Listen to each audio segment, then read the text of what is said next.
Aujourd'hui sera jugée l'affaire dans laquelle je suis la victime. J'ai reçu une convocation au tribunal judiciaire de Clermont-Ferrand avec la date et l'heure de l'audience.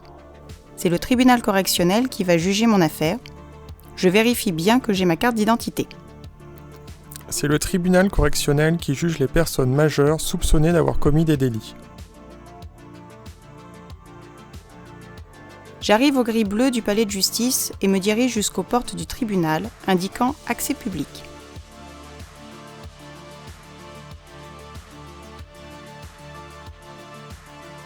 Je dois passer un contrôle de sécurité. L'agent de sécurité m'invite à déposer mon sac et les objets métalliques dans une panière. Il me montre les quelques marches à monter.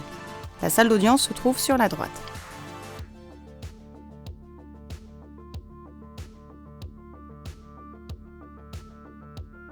Je rentre dans la salle où un policier me demande ma carte d'identité. Je m'avance vers une personne qui porte une robe noire. C'est l'huissier audiencier. Les personnes convoquées doivent se présenter à lui dès leur arrivée. Au début de l'audience qui est publique, je procède à l'appel des causes en appelant les parties présentes au dossier.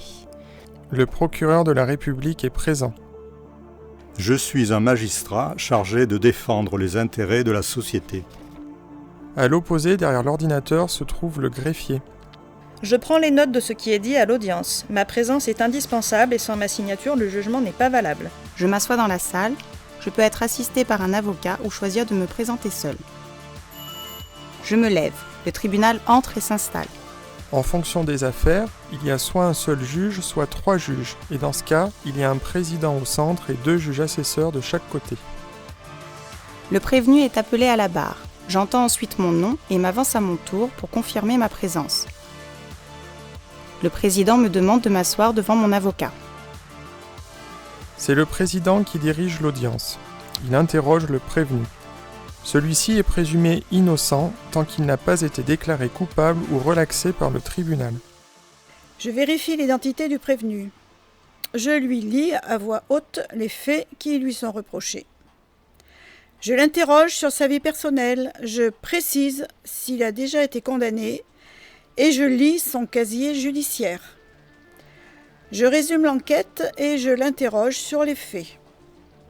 Les assesseurs, le procureur de la République et les avocats peuvent aussi poser des questions. Le président me donne la parole. J'explique les faits dont je suis victime et je réponds à ses questions. Il donne ensuite la parole à mon avocat. Si je n'ai pas d'avocat, il me demande si je veux des dommages-intérêts. Je défends les intérêts de mon client et j'ai chiffré sa demande de dommages-intérêts. Il faut se constituer partie civile pour obtenir des dommages-intérêts. La constitution de partie civile peut être faite jusqu'au jour du procès avant les réquisitions du procureur de la République. Le président donne ensuite la parole au procureur de la République. Mon rôle est de prouver la culpabilité de l'auteur et de proposer une peine au tribunal. Je m'appuie sur les preuves qui sont dans le dossier et sur les déclarations du prévenu et de la victime pendant l'audience. C'est le président et les assesseurs qui jugent.